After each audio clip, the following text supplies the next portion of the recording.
துன்பத்தை நீ கடப்பாய். நீ நினைத்த ஒன்று இந்த பதிவின் மூலம் 100% நிறைவேறும். வெற்றியோ நீ தொடும் அளவுக்கு உள்ளது. நல்லவர்களை எந்த காரணத்தை கொண்டும் பகைக்காத, நரகத்தில் தள்ளப்படுவாய். தீயவர்களோடு சேர்ந்தால் பாதாளத்தில் கிடப்பாய். இந்த பதிவு ரொம்ப முக்கியம். அன்பேசாய் குடும்பத்தில் இருக்கிற அத்தனை பேரும் முன்னேறுவதற்கு உண்டான ஒரு மிகப்பெரிய சாட்சி இங்கே இருக்கு. 2 பேர் சாயப்பா ரூபத்தில் வந்தாங்க. அதில் 2ஆவதா வந்தவர் ஒரு வார்த்தை சொன்னார், நீயும் ஒன்றை சேர்ந்தவர்களும் சிறப்பாக வாழுவீங்கன்னு. ஸோ என்ன சேர்ந்தவர்கள்? அன்பேசாய் குடும்பத்தில் உள்ளவர்கள். ஸோ இந்த விஷயத்தை நீங்கள் செஞ்சீங்கன்னா நாம் சிறப்பான ஒரு வாழ்க்கையை வாழ்ந்து நாம் நிச்சயமாக சாதிப்போம். ஓம் சாயிரா சாயிரா, ஓம் சாயிரா சாயிரா, ஓம் சாயிரா சாயிரா, அன்பே சாயிரா, பேரன்பே சாயிரா, அகிலம் தளிக்க ஆத்மா விழிக்க அனுதினம் சாயிரா, எங்கள் அன்பே சாயிரா. ஒன்றே இறைவன், ஒன்றே பூமிக்கென்றும் சாயிரா, சரணம் சாயிரா, நன்றே செய்து வாழ்வோம், நாம் ஒன்றே செய்து வாழ்வோம், அன்பே சாயிரா.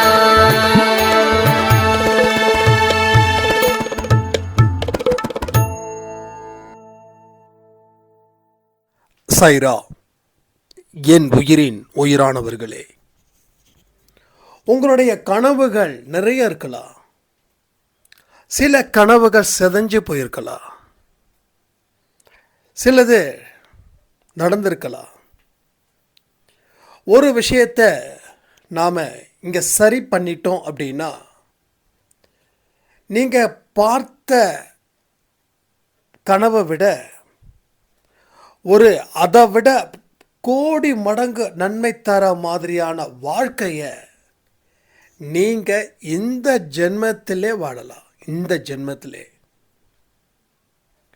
ஒரு மனுஷனுடைய வாழ்க்கையிலையும் கடவுள் துணை இருக்கிறார். கடவுள் மிகப்பெரிய சக்தி வாய்ந்தவர். மனுஷனுடைய சக்தியை விட சொல்ல முடியாத அளவுக்கு கடவுளோட சக்தி இருக்குது. அதை பற்றி சரியாக புரிஞ்சுக்காம மனுஷன் வாழ்க்கையை வெறுத்து போறா, இல்லை வெறுத்து பேசுகிறா, வெறுத்து வாழ்ந்துக்கிட்டு இருக்கா. உங்களுடைய வாழ்க்கை ரொம்ப நுட்பமானது. உங்களோட வாழ்க்கையில் வரக்கூடிய எண்ணங்கள் நீங்கள் கவனிக்க ஆரம்பிச்சிங்கன்னா, அந்த எண்ணங்கள் எப்படி உயர்வாக இருக்கா இல்லை எதிர்மறையாக இருக்கா, இதை நம்ம பிரித்து பார்க்கலாம். ஒரு அரை மணி நேரம் நீங்கள் சும்மா உட்காந்துக்கிட்டு இருந்தீங்கன்னா, இந்த ½ உங்களுடைய எண்ணங்கள் எப்படிப்பட்ட விஷயத்தை கொண்டு வருதுன்றத கொஞ்சம் யோசிச்சு பாருங்க. எப்பயுமே உங்கள் மனசு உயர்ந்த எண்ணங்களில் இருக்குதா இல்லை தாழ்ந்த எண்ணங்களில் இருக்குதா? தாழ்ந்த எண்ணங்கள்னு நான் சொல்ல வர்றது பயம், பதட்டம், எதிர்மறை எண்ணங்கள், இந்த மாதிரியான விஷயங்கள் மூலமாக. உயர்ந்த எண்ணங்கள் அப்படின்னா நேர்மறையான எண்ணங்கள். உங்கள் வாழ்க்கை இன்னும் எப்பேற்பட்ட வாழ்க்கையாக மாறப்போகுது, நாம் இதுவரைக்கும் இருக்கக்கூடிய விஷயங்கள் என்ன, இனி எப்படிப்பட்ட வாழ்க்கையை நம்ம வாழ போகிறோம் அப்படின்னு ஒரு ஆர்வத்தோட நினைக்கிறது. ஸோ இதுதான் உங்கள் வாழ்க்கையை தீர்மானிக்கக்கூடிய ஒரு விஷயமாக அமையுது. அப்போ 80% ஒரு ஆடியோவை கேட்கும்போது நீங்கள் நேர்மறை எண்ணங்கள் கொண்ட மனுஷனாக வாழ்கிறீங்க. அந்த ஆடியோவை கேட்டு முடிஞ்சதுக்கு அப்புறம் வேற பக்கம் நீங்கள் திரும்பும்போது 90% எதிர்மறை எண்ணங்கள் கொண்ட மனிதராக அப்படியே மாறுறீங்க. இதை தான் நாம் சரி பண்ணணும். இதை நாம் சரி பண்ணிட்டோம் அப்படின்னாவே உங்கள் வாழ்க்கையில் வரக்கூடிய துன்பங்கள் அத்தனையும்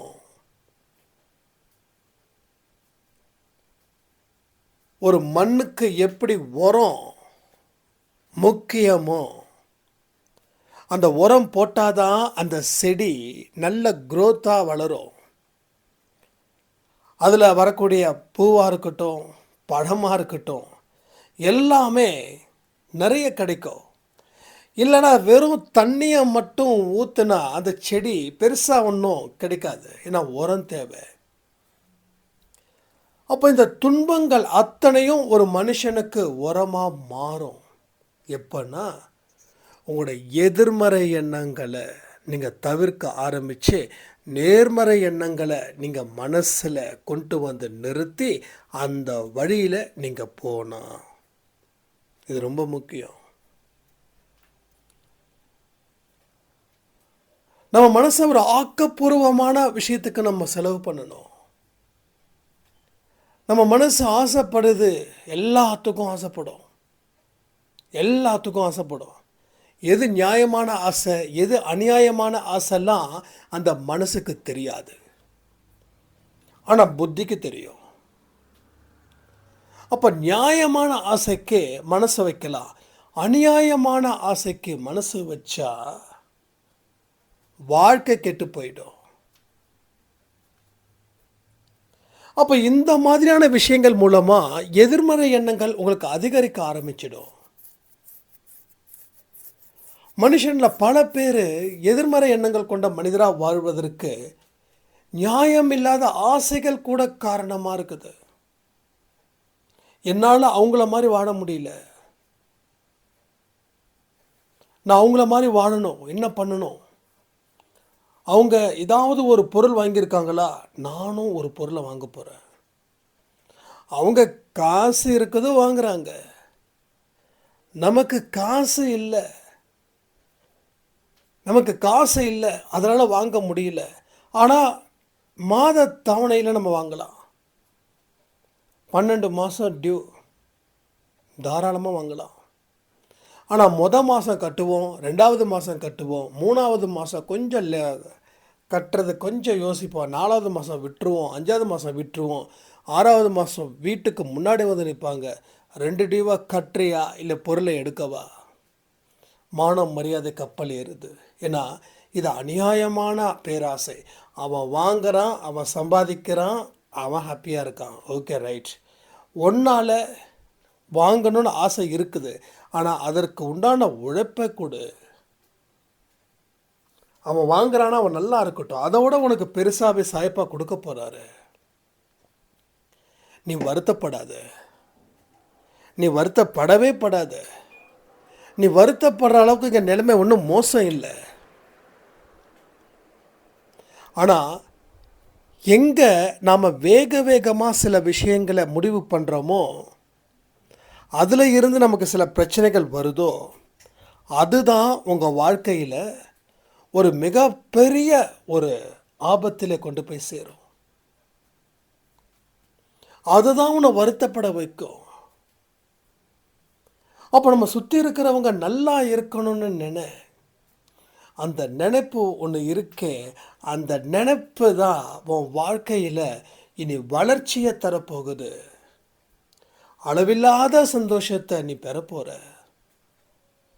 நீ யாரை நினச்சி கம்பேர் பண்ணியோ அவங்கள விட சிறப்பான வாழ்க்கையை வாழ போகிற. ஆனால் நீ அவங்கள நினச்சி பொறாமைப்படாத.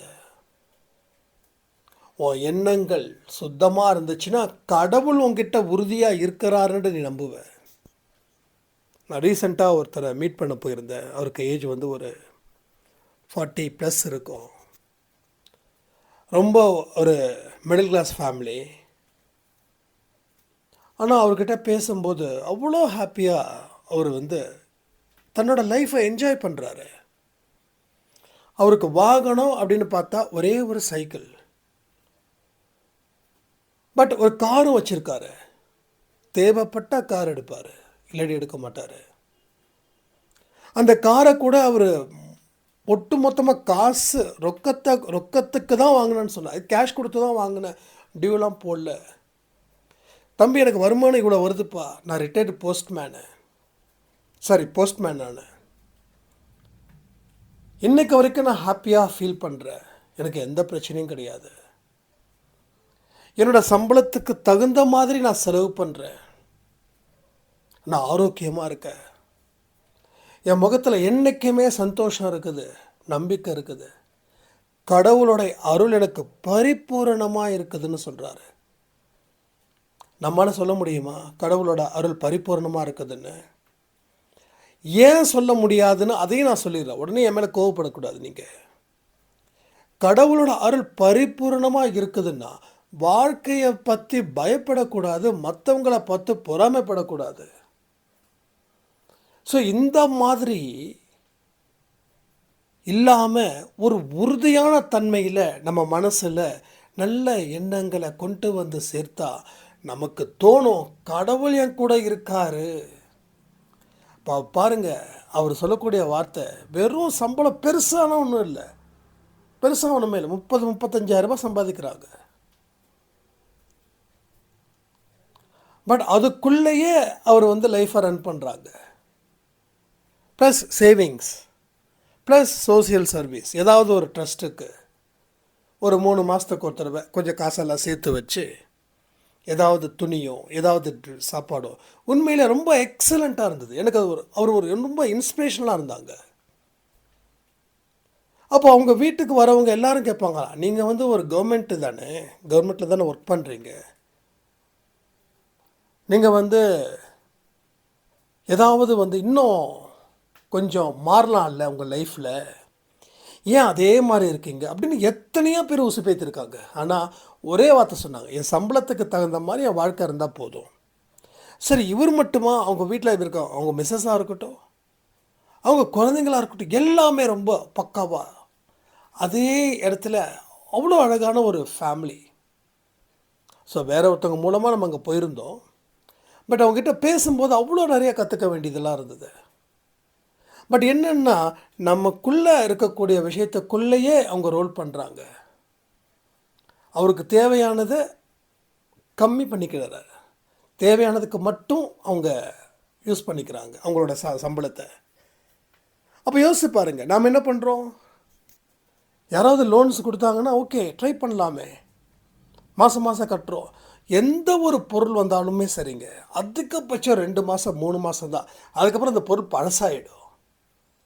ஆனால் அந்த பொருள் முடிகிற வரைக்கும் நம்ம யார் நமக்கு அதை காசை பேங்க்லேருந்து கொடுத்தாங்களோ அவங்களுக்கு நம்ம அடிமை. ஒவ்வொரு மாதமும் செக்கை பாஸ் பண்ணணும், ஒரு மாதமும் பேங்க்கில் வந்து கிளியர் பண்ணணும். இத்தனை விதமான பிரச்சனைகள். நல்லா புரிஞ்சுக்கோங்க, உங்களுக்கு நிம்மதியான ஒரு வாழ்க்கை வேணும். அதே நேரத்தில் உங்கள் இலக்கை அடைவதற்கு நீங்கள் ஒரு வியாபாரத்தில் பெரிய ஆளாக வரணும் அப்படின்னா பேராசைப்படாமல் உங்கள் உழைப்பை அதிகம் பண்ணுங்க, உங்களோட பொறுமையை அதிகம் பண்ணுங்க, உங்கள் நம்பிக்கையை அதிகம் பண்ணுங்க. உழைக்கிறதுக்கு நேரமே பார்க்காதீங்க, உங்களோட டெடிக்கேஷன் ஃபுல்லாக அதில் இறக்குங்க. நீங்கள் தான் வேலை தான்.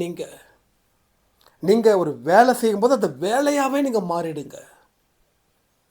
இல்லை இவருக்கு இதை செஞ்சால் லாபம் கம்மி, அதனால் பொறுப்பு இல்லாமல் செய்கிறது, அது மாதிரி இருக்கக்கூடாது.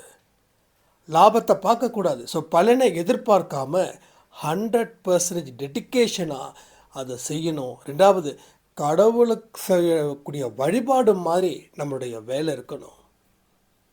அந்த வேலையில் நீங்கள் இருந்தீங்கன்னா நீங்கள் குவாலிட்டியில் காம்ப்ரமைஸ் பண்ண மாட்டீங்க.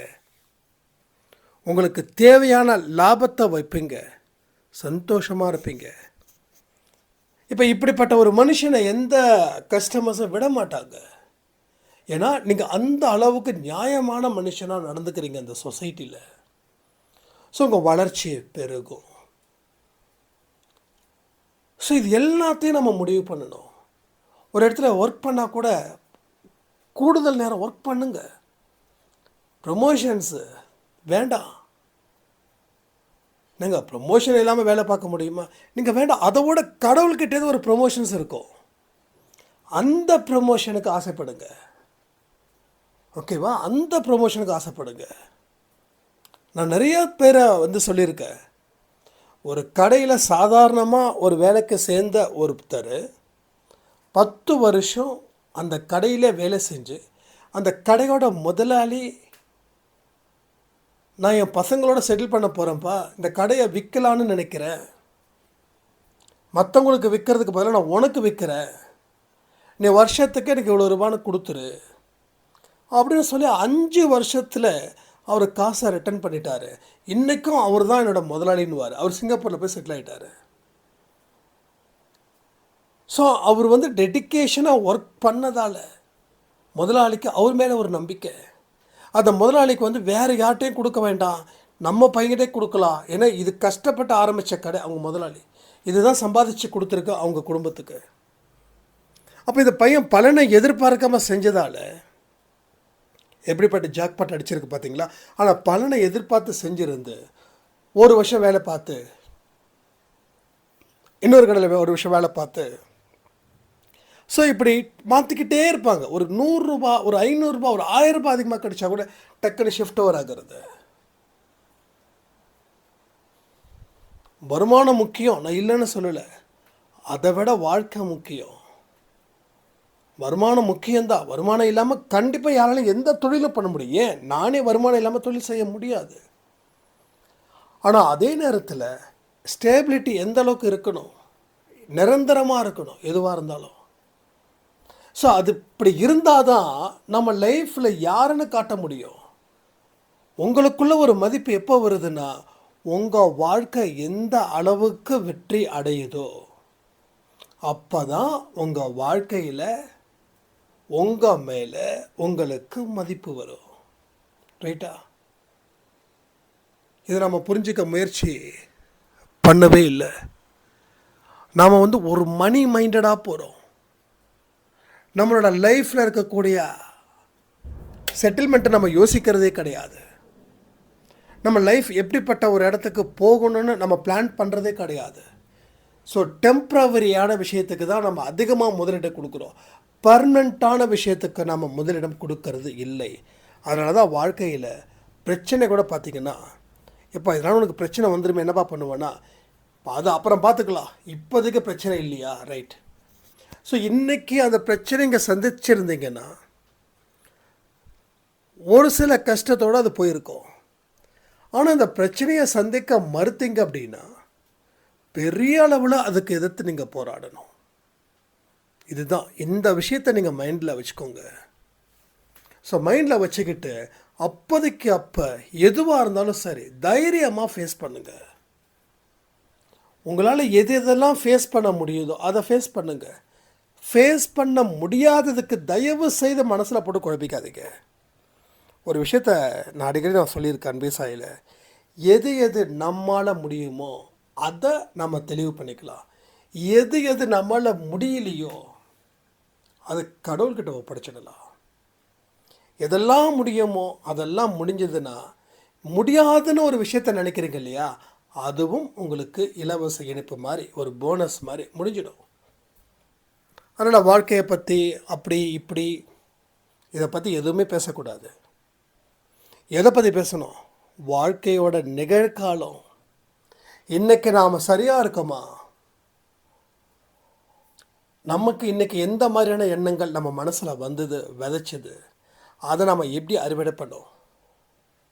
அறுவடை ஒழுங்காக பண்ணுமா, இல்லை அறுவடை பண்ணுறன்ற பேரை மறுபடியும் சேதப்படுத்தணுமா?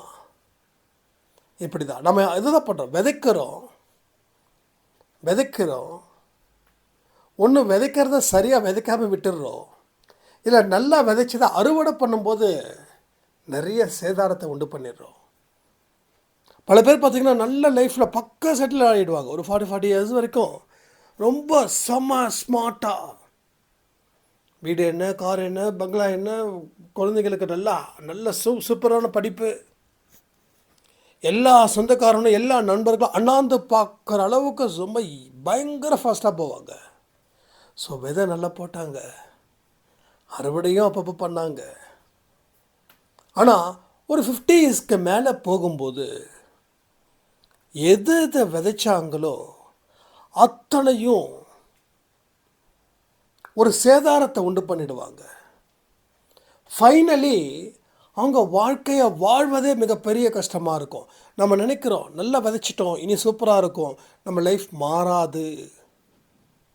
நம்ம லைஃபு மாறவே மாறாது. இந்த ஒரு ஸ்டாண்டர்டில் நான் இருக்கேன், இந்த ஸ்டாண்டர்ட் விட்டு நான் கீழே இறங்க மாட்டேன். ஏன்னா என்னோடய அறிவு அப்படிப்பட்டது, என் திறமை அப்படிப்பட்டது. ஸோ கடவுளெல்லாம் இவங்க பெருசாக நினைக்க மாட்டாங்க. நான் உழைக்கிறேன்ப்பா, அதனால் எனக்கு பலன் அதிகம், கடவுளாக உழைச்சார் அப்படின்னு சொல்லி கடவுளை வணங்குறவங்களை எல்லாத்தையும் கிண்டலும் கேலியும் பண்ணுவாங்க. இவங்க உழைக்கிறதுல இவங்களை விட்ட திறமைசாலி யாருமே இல்லைன்னு இவங்களுக்குள்ளே ஒரு ஈகோ கிளாஷ் ஆகும், தலைகணம். அப்போ என்ன ஆகுது, ஒரு ஸ்டேஜுக்கு மேலே எங்கேயோ ஒரு பிரச்சனை ஸ்டார்ட் ஆகி கடைசியில் கலகலத்துடுது வாழ்க்கை. நான் நிறைய பேர் அது மாதிரி பார்க்குறேன். ஒருத்தர் ரொம்ப நம்ம நேட்டிவ் பிளேஸில் அவர்கிட்ட நான் ஃபினான்ஸ் வாங்கியிருந்தேன். அப்போ அவர்கிட்ட வாங்கும்போது வட்டி கரெக்டாக கொடுத்துட்ருந்தோம். வட்டி கொடுக்க முடியாமல் ஒரு சில நேரத்தில் ரொம்ப கஷ்டப்படும் போது அப்போ நான் ரொம்ப கடவுள் பக்தி எனக்கு எப்பயுமே இருந்தது. ஒரு 2 வருஷம் மட்டும்தான் கடவுள் இல்லைன்னு அந்த விரக்தி நிலைக்கு வந்தேன். அப்பையும் ஒரு வயசான ஒரு பெரியவர், யாருன்னு தெரியாத ஒரு பெரியவர் ட்ரெயினில் ட்ராவல் பண்ணும்போது அப்போ சொன்ன வார்த்தை தான் இப்போ எனக்கு நடக்குது. உன்னோட எண்ணங்கள் ரொம்ப அருமையாக இருக்குது. ஒருத்தவனை அழ வச்சேன்னா, நான் அடிக்கடி சொல்லக்கூடிய அப்பயே நான் சொன்னேன், ஒருத்தனை அழ வச்சேன்னா 10 பேர் நம்மளை அழ வைப்பான். ஒருத்தனை ஏமாத்தினா 10 பேர் நம்மளை ஏமாற்றுவான். 10 ரூபாய்க்கு ஆசைப்பட்டு நம்ம மற்றவனை ஏமாற்றணுன்னா 1000 ரூபாய் இழக்கக்கூடிய நிலை வரும். அதனால யாருடைய கண்ணிலையும் கண்ணீர் வரக்கூடாதுன்றதில் நான் ரொம்ப தெளிவாக இருக்கேன் அப்படின்னு கிட்டத்தட்ட 6 hours ஜேர்னி. அந்த பெரியவருக்கு 90 இயர்ஸ், ஒரு 85 to 90 இயர்ஸ் இருக்கும். அவ்வளோ பேச்சில் அவ்வளோ தெளிவு, ஒரு பிராமின் அவங்க.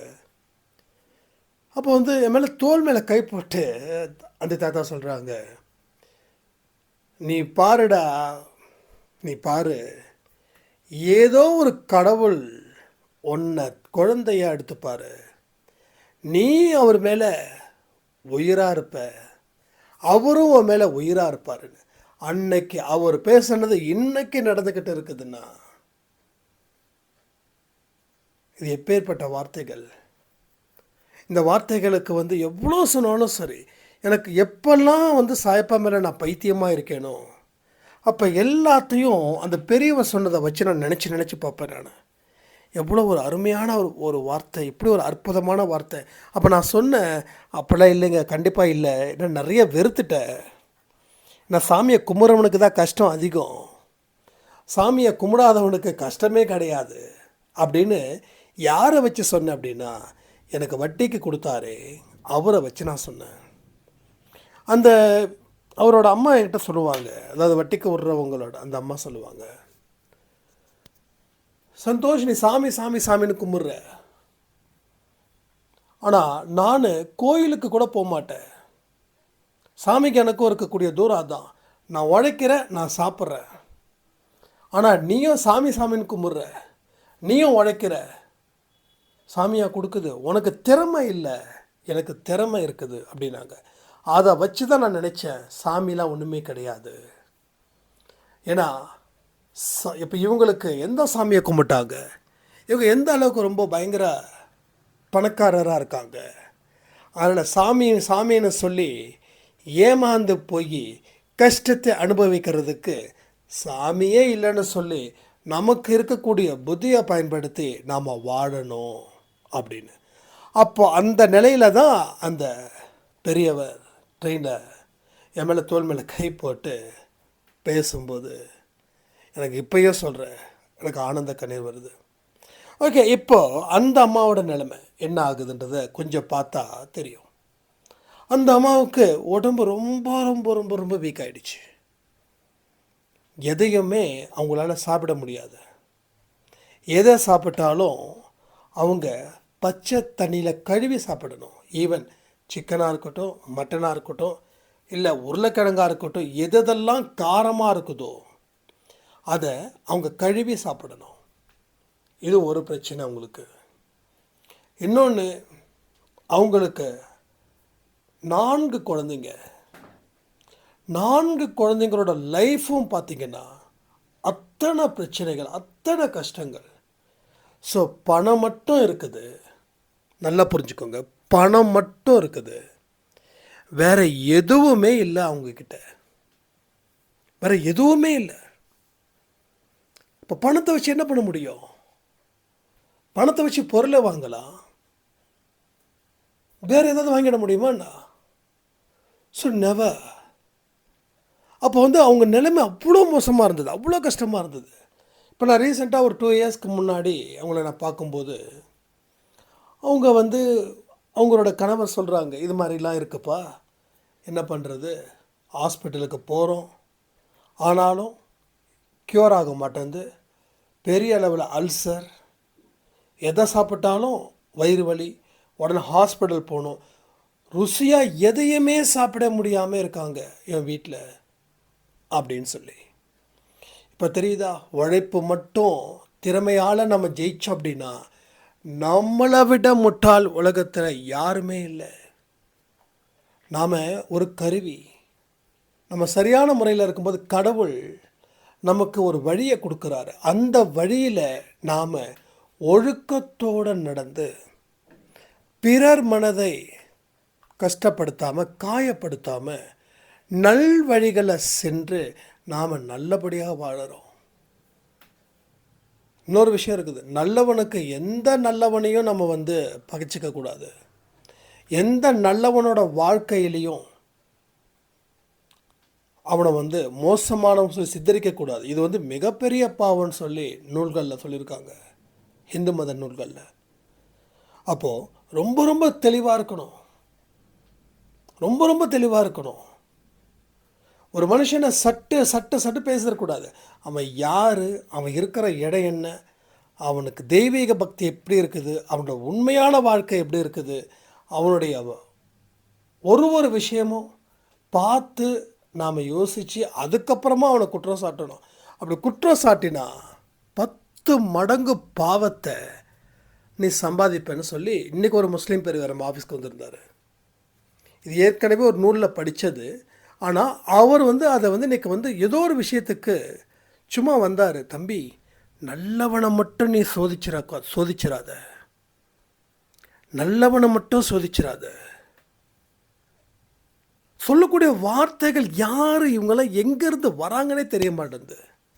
வந்தார், ஆஃபீஸ்க்கு வந்தார். வந்த உடனே என்னையும் வச்சியும் பார்த்துட்டு, சூப்பராக வருவீங்க, செமையாக வருவீங்க, நான் அடித்து சொல்கிறேன், உங்கள் வாழ்க்கையும் உங்கள் சம்மந்தப்பட்டவங்களோட வாழ்க்கையும், சம்மந்தப்பட்டவங்க யார் நீங்கள், எனக்கு அது அவ்வளோ சந்தோஷமாக இருந்தது.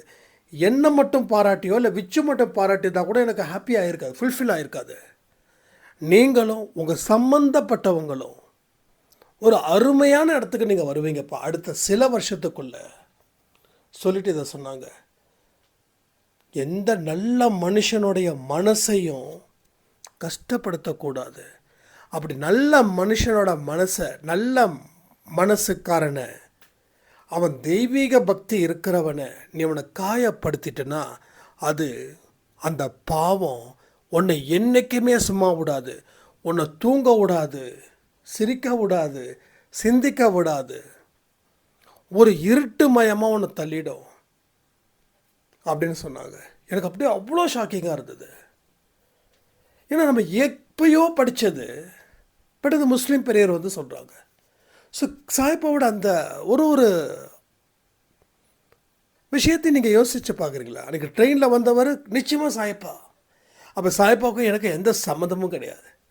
சாயப்பா கோயில் அப்படின்னா ஓன்லி சக்கரை பொங்கலும் தக்காளி சோறும் தான். நான் அடிக்கடி சொல்லியிருக்கேன். அதுக்காக தான் அந்த கோயிலுக்கு போவோம். வியாழக்கிழமை போனால் தட்டு நிறைய சக்கரை பொங்கல், மதியானம் போனால் தட்டு நிறைய தக்காளி சோறு. ஸோ அந்த தேர்ஸ்டே அன்றைக்கி ஒரு நாள் போகணும். இதுக்காகவே லீவெல்லாம் போட்டு போகணும். ஏன்னா அவ்வளோ வந்து ஒரு எக்ஸலண்ட்டு. ஸோ அவ்வளோதான் சாயப்பாவுக்கும் எனக்கும் இருக்கக்கூடிய ஒரு மியூச்சுவல் அண்டர்ஸ்டாண்டிங். அப்போ எப்படி இந்த மாதிரியான விஷயங்கள் சொல்லணும்னா, கடவுள் உன்னை காப்பாற்றுறதுக்கு போராடிக்கிட்டு இருக்காரு. நீ யாருடைய மனசையும் காயப்படுத்தக்கூடாது, கஷ்டப்படுத்தக்கூடாது. நல்லவர்களை அரவணைச்சிக்கோ, கெட்டவர்களோட தொடர்பை தூக்கி எறி. இதெல்லாம் அந்த பெரியவர் வந்து எதுக்கு சொன்னாருன்னு தெரியல, அத்தனையும் சொல்லிட்டு போனார். எதை பற்றியும் யோசிக்காத, விமர்சனத்தை எடுத்துக்கோ, அது உனக்கு நல்ல மருந்து அப்படின்னு என்னென்னமோ சொல்கிறாரு. விஷ்ணு சார் போனதுக்கப்புறம் ஒரு வார்த்தை சொல்கிறாங்க, இவர் வந்து நம்ம அன்பை சாய் சொல்கிறத வந்து அத்தனையும் சொல்கிறாரு, எனக்கே ரொம்ப ஷாக்காக இருக்குது அப்படின்னு. அப்போ சாயப்பா நம்மளை சுற்றி வந்துக்கிட்டு இருக்காரு. நம்மளை காப்பாற்றுவதற்கு அந்த நல்ல விஷயங்களை செய்யணுன்றதுக்காக அவ்வளோ தூரம் வந்து அவர் மெனக்கடுறாரு. ஸோ யாரையும் பகைச்சிக்கக்கூடாது, யாருடைய மனசையும் புண்படுத்தக்கூடாது. பர்டிகுலராக நல்லவர்களை பகைச்சிக்கக்கூடாது. நல்லவர்களை பகைச்சிக்கிட்டோன்னா அது 7 ஜென்மத்துக்கும் அந்த பாவம் அப்படின்ற மாதிரிலாம் அவர் சொல்லிட்டு போகும்போது எனக்கு ஆனந்த கண்ணீர் வந்துச்சு. அப்படிப்பட்ட விஷயங்கள் தான் நம்ம லைஃப்பில் தொடர்ந்து நடக்குது. ஸோ மனிதனுடைய மனசும் அப்பப்போ வந்து மாய சக்தியில் போயிடும். அப்போ எப்போல்லாம் நீ மாய சக்தியில் போறியோ அப்போல்லாம் உனக்கு பிரச்சனையை நான் கொடுப்பேன். அந்த பிரச்சனையை கொடுப்பதற்கு உன் பேரை கெடுக்கணுன்றதுக்காக இல்லை, நீ நல்லவனாக மாறணும். இந்த இடம் வந்து உனக்கு ஆபத்தை நிறைஞ்சிடுன்னு. அதான் இன்றைக்கி ஒரு சாய்ராம் கூட சொல்லியிருந்தாங்க, நான் ஒரு தப்பான வழியில் போவதற்கு தயாராக இருந்தேன், ஆனால் கடவுளுடைய அந்த விழிப்புணர்வு இருக்கே, அது மிகப்பெரிய விழிப்புணர்வு. ஒரு மின்னல் போல் ஒரு ஒளி என்னை வந்து தாக்குச்சு. இப்போ கூட சொல்கிறேன், இவ்வளோ நேரம் கரண்ட்டு ஆஃபு, மின்னல் போல் ஒரு ஒளி வந்து தாக்குச்சு அப்படின்னு சொன்ன உடனே கரண்ட்டு வருது. கரண்ட்டு கிட்டத்தட்ட 1 ஹவராக இல்லை, நான் மொபைல் டார்ச்சை ஆன் பண்ணி நான் ஆடியோ கொடுத்துட்ருக்கேன். இப்போ 8 மணி ஆடியோவுக்கு, இப்போ மணி வந்து கரெக்டாக 7:10. ஸோ எல்லா இடத்துலையும் அவர் அற்புதமாக நிறைஞ்சிருக்காரு. அதிசயங்கள் கோடி கிடக்குதுங்க, ஏராளமான அதிசயங்கள். நான் உங்களுக்கு சொன்னதில் நீங்கள் 10-20% தான் உங்களால் புரிஞ்சிக்க முடியும். ஏன்னா என்னுடைய அந்த எமோஷ்னல், கடவுளுக்கு நமக்கு இருக்கக்கூடிய எமோஷனலை அவங்களுக்கு ஷேர் பண்ணுறதுன்றது ஒரு பெரிய வரம். எனக்கு அந்த கடவுள் கொடுத்த வரமாக நான் நினைக்கிறேன். பட் அப்படிப்பட்ட ஒரு இடத்துல சாயப்பா நம்மளை எந்த அளவுக்கு வச்சுருக்காரு, இன்னும் எவ்வளோ விஷயங்கள் நம்ம மூலமாக செய்யணும்னு அவர் எதிர்பார்க்குறாரு. இது ஒரு பெரிய நீண்டுக்கிட்டே போகும் லாஸ்ட்டு வரைக்கும். அப்பேற்பட்ட ஒரு அற்புதமான விஷயங்கள் இங்கே ஏராளமாக, இங்கே தாராளமாக உங்கள் வாழ்க்கையில் நடந்துக்கிட்டே இருக்குது. ஒரு மணி நேரமும் இல்லை, ஒரு செகண்டும் சாயப்பா அவங்கள வாட்ச் பண்ணிக்கிட்டே இருக்காரு. ஒரு செகண்டும். சில பேரை திருத்துறாரு, சில பேரை திருத்த முடியல. திருத்த முடியாதவர்களோட நிலைமை ரொம்ப மோசமாக போகும். ஏன்னா அடிபட்டு மிதிப்பட்டு திருந்தக்கூடியவர்களும் இருக்காங்க. அவங்களுக்கு அவங்க நிலைமை யோசிக்கும் போது ரொம்ப பரிதாபமாக இருக்கும். அதனால் எல்லா விதமான வழிகளும் உங்களுக்கு நேர்ந்தவைகளாக நினச்சி உங்கள் வாழ்க்கையை வாழ்ந்து பாருங்கள். ஒரு பெரிய அனுபவங்கள் உங்களுக்கு நிச்சயமாக கிடைக்கும். உங்கள் வாழ்க்கையில் வளர்ச்சியின் வேகம் இன்னும் அதிகரிக்கும். எனக்கு இன்னும் எதுவும் நடக்கலையே அப்படின்னு யாரும் நினைக்காதீங்க. நடக்க வேண்டிய இடத்துல தான் நீங்கள் இருக்கீங்க. ஆனால் இந்த நேரத்தில் நீங்கள் பின்னாடி திரும்பி பார்த்துக்கவே கூடாது. ஏன்னா பின்னாடி திரும்பி பார்த்துட்டோன்னா இவ்வளவு தூரம் கடந்து வந்திருக்கோம், இப்போ வரைக்கும் நம்மளால் எதுவுமே நடக்கலையே அப்படின்னு நீங்கள் வந்து மனசில் அந்த சோர்வு வந்துடுச்சுன்னா உங்கள் பயணம் நிச்சயமாக 100% தடைப்படும். ஒரு சாய்ராமோட கண்ணீர் ஸ்டோரி அதை சொல்லி இந்த ஆடியோ நான் முடிக்கிறேன். ஒரு ஸ்டேஜில் நான் நல்லா போயிட்டு இருந்தேன். எனக்கு அத்தனை கஷ்டம், அத்தனை துன்பம், அத்தனை எனக்கு இருந்தது. சரி, வாழ்க்கையை எப்படியாவது கடந்துட முடியும் அப்படின்னு 1000% நான் நினச்சேன். கொஞ்சம் கொஞ்சமாக மேலே வந்த கஷ்டங்கள் இருந்தாலும் நம்பிக்கை இருந்துச்சு. ஸோ கஷ்டங்கள் இருந்தாலும் நம்பிக்கை இருந்துச்சு. ஆனால் அதுக்கப்புறம் என்னை சுற்றி இருக்கிறவங்க என் மனசை கலைச்சாங்க. அதுக்கப்புறம் நான் என்ன பண்ணேன், அதில் கொஞ்ச நாள் அப்படியே ட்ராவல் பண்ணேன் என்னை சுற்றி இருக்கிறவங்க. அதுக்கப்புறம் நான் எந்த அளவுக்கு நான் கஷ்டப்பட்டு ஒரு இடத்துக்கு வந்தேனோ மறுபடியும் நான் கீழே இறங்கிட்டேன். புரியுதா உங்களுக்கு? உங்களுக்கு வந்து உங்களோட ரீச்சிங் பாயிண்ட் அப்படின்னு ஒன்று இருக்குது. அந்த பாயிண்ட்டை அடையிற வரைக்கும் உங்களோட போராட்டங்கள் ஓயாது. உங்களுக்கு சாய்பாபா வணங்கும் போது உங்களுக்கு பிரச்சனைக்கு அதிகரிக்குதா? இந்த இடத்துல தான் நிறைய பேர் மிகப்பெரிய தவறை செய்கிறோம், என்னால் முடியாதுன்னு. ஆனால் கொஞ்சம் முயற்சிகள் செஞ்சுருந்தீங்க அப்படின்னா எது முடியாதுன்னு நீங்கள் நினச்சிங்களோ அது முடியுன்ற நம்பிக்கையோட உங்களுடைய வெற்றியோட வேகம் இன்னும் அதிகரிச்சிருக்கும். அந்த பாயிண்ட்டுக்கு வர வரைக்கும் தான் உங்களுக்கு இந்த கஷ்டம் நஷ்டம்லாம். ஆனால் ஒன்ஸ் நீங்கள் வந்துட்டீங்கன்னு வச்சுக்கோங்க, அதுக்கப்புறம் உங்களை யாராலையும் தடுத்து நிறுத்தவே முடியாது. ஸோ நிறைய பேரோட வாழ்க்கையை பாருங்கள். ஒரு தொழிலதிபராக இருக்கட்டும், இல்லை சினிமா இண்டஸ்ட்ரீஸில் இருக்கிறவங்களா இருக்கட்டும், இல்லை வேறு துறையாக கூட இருக்கட்டும், ஒரு அந்த ஸ்டேஜுக்கு வர வரைக்கும் தான் உங்களுக்கு கஷ்டம். ஃபார் எக்ஸாம்பிள், அடிக்கடி நான் சொல்லக்கூடியவர் சினிமா ஃபீல்டில் இருக்கக்கூடிய மியூசிக் டைரக்டர் இளையராஜா அவர்கள். அவங்க அந்த இடத்துக்கு வர்றதுக்கு வரைக்கும் தான் அவ்வளோ கஷ்டப்பட்டாங்க. ரைட்டா? அன்னக்கிளி 1974 அவங்க மூவி வந்து அந்த ரிலீஸ் ஆன மூவி ஃபஸ்ட்டு டைம் வந்து அந்த மூவி வந்து அவங்க மியூசிக் பண்ணாங்க. அப்போ அந்த 74 அந்த மியூசிக் போடுற வரைக்கும் அவங்க பட்ட கஷ்டம் என்ன? அந்த ஒரு மூவிக்காக அவங்க அத்தனை கஷ்டப்பட்டாங்க. ரைட்டா? அவங்க எவ்வளவோ அவமானத்தை சந்திச்சாங்க. எத்தனையோ அவமானங்கள், சொல்ல முடியாத அளவுக்கு அவமானங்கள். நிறைய பேர் அந்த அவங்களுடைய ஸ்டோரிஸை சொல்லும்போது சலிக்காமல் வந்தாங்க. பாவலர் பிரதர்ஸ் எவ்வளோ கஷ்டம், எவ்வளோ நஷ்டம், எவ்வளோ அவமானம், எவ்வளோ தலைக்குனிவு. அப்போது அந்த அன்னக்கிளின்ற ஒரு படம் அது வரைக்கும் தான் அவங்களோட போராட்டம், அவங்களோட கஷ்டம், அந்த அவமானம், அந்த தோல்வி, அந்த கண்ணீர் எல்லாமே அந்த 1974 அந்த அன்னக்கிளி அப்படின்ற படம் வர வரைக்கும். அதுக்கு அப்புறம் இப்போ 2024 எத்தனை வருஷம்? நான் கணக்கில் வீக்கு சொல்லுங்கள். 50 இயர்ஸ்? 50 இயர்ஸ் இருக்கும். எப்போ வரைக்கும் ஜம்பவான் யார்? இளையராஜா அவர்கள். அதுதான் நான் சொல்கிறேன், அந்த இடத்துக்கு வர வரைக்கும் தான் உங்களுக்கு அந்த கஷ்டம், நஷ்டம், அவமானம். அப்போ அவர் அந்த நேரத்தில் எப்பா இதுக்கு மேலே முடியாது, அவங்க ஏதாவது ஒரு வேலைக்கு போகலாம், அது கிராமம் தானே அவங்க இருந்தது, ஏதோ வயல் வேலைக்கு போகலாம், என்ன கிடைக்குதோ அதை செய்யலாம் அப்படின்னு சொல்லியிருந்தாங்கன்னா அந்த குடும்பம் அப்படியே அதே அந்த பண்ணையபுரம் தான் அவங்க வீடு ஊருன்னு நினைக்கிறேன், தப்பாக தான் மன்னிச்சிடுங்க. அவங்க அதே ஊரில் அப்படியே இருந்திருப்பாங்க.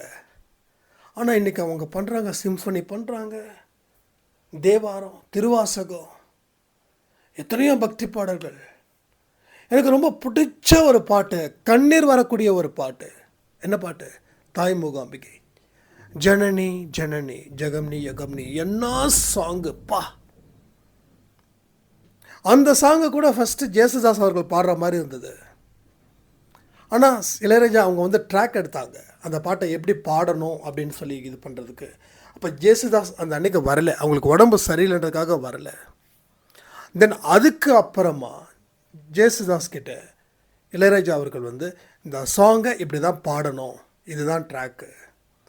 அப்படின்னு சொன்ன உடனே ஜேசுதாஸ் அவர்களுக்கு கண்ணெல்லாம் கலங்கிடுச்சு.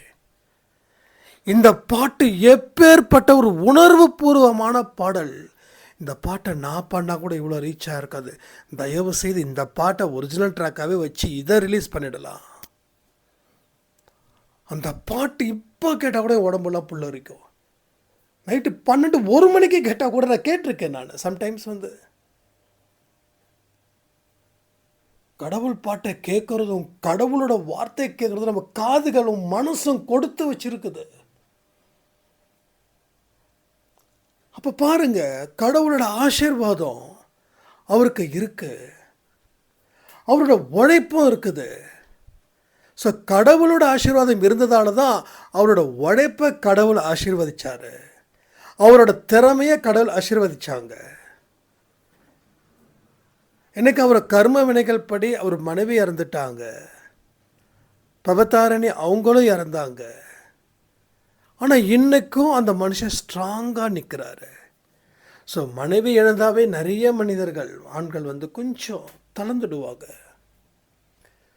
பெத்த பொண்ணை இறக்கும்போது எவ்வளோக்கு எவ்வளோ வேதனை இருக்கும், எவ்வளோ வலி இருக்கும். ஸோ இதுதான் கடவுளுடைய சித்தம்ன்றது. கடவுளோட சித்தம், கடவுளோட சித்தத்தின்படி எனது வாழ்க்கை. அதுக்காக அவருக்கு பாசம் இல்லாமல் இருக்குமா என்ன? ரொம்ப பாசக்காரருங்க, ரொம்ப ரொம்ப பாசக்காரர். ஸோ இதெல்லாம் எதுக்கு நான் சொல்கிறேன்னா, கடவுளுடைய பார்வை இல்லாமல் இங்கே யாராலையும், கடவுளோட பார்வை இல்லாமல், கருணை பார்வை இல்லாமல், அப்போ கடவுளோட கருணை பார்வை எல்லாருக்கும் கிடைச்சிடாது. நல்ல மனிதர்களுக்கு தான் கிடைக்கும், அன்பான மனிதர்களுக்கு மட்டும்தான் கிடைக்கும். அடுத்தவன் மனுஷனோட கஷ்டப்படுத்துகிறவனுக்கெல்லாம் கிடைக்காது. ஸோ இதெல்லாம் புரிஞ்சு வாழ்க்கையை வாழ்ந்து சாதிக்கலான்னு சொல்லி இந்த ஆடியோவை நான் முடிக்கிறேன்.